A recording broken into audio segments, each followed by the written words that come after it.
ऋषिकेश में गंगा जी के किनारे एक संत रहा करते थे।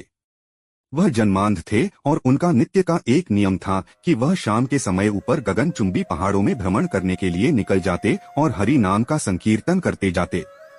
एक दिन उनके एक शिष्य ने उनसे पूछा, बाबा आप हर रोज इतने ऊंचे ऊंचे पहाड़ों पर भ्रमण हेतु जाते हैं, वहाँ बहुत गहरी गहरी खाइयां भी हैं और आपको आंखों से दिखलाई नहीं देता, क्या आपको डर नहीं लगता?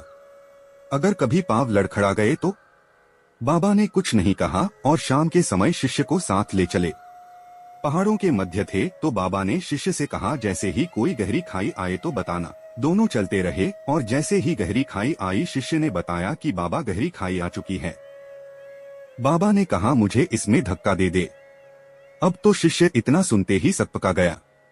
उसने कहा, बाबा मैं आपको धक्का कैसे दे सकता हूँ, मैं ऐसा हरगिज नहीं कर सकता। आप तो मेरे गुरुदेव हैं, मैं तो किसी अपने शत्रु को भी इस खाई में नहीं धकेल सकता। बाबा ने फिर कहा, मैं कहता हूँ कि मुझे इस खाई में धक्का दे दो, यह मेरी आज्ञा है और मेरी आज्ञा की अवहेलना करोगे तो नरकगामी होगे। शिष्य ने कहा, बाबा मैं नरक भोग लूंगा मगर आपको हरगिज इस खाई में नहीं धकेल सकता। तब बाबा ने शिष्य से कहा, रे नादान बालक, जब तुझ जैसा एक साधारण प्राणी मुझे खाई में नहीं धकेल सकता तो बता मेरा मालिक भला कैसे मुझे खाई में गिरने देगा।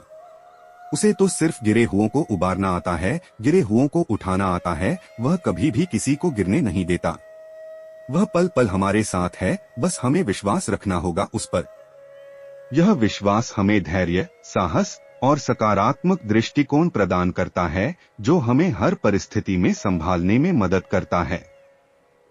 धन्यवाद।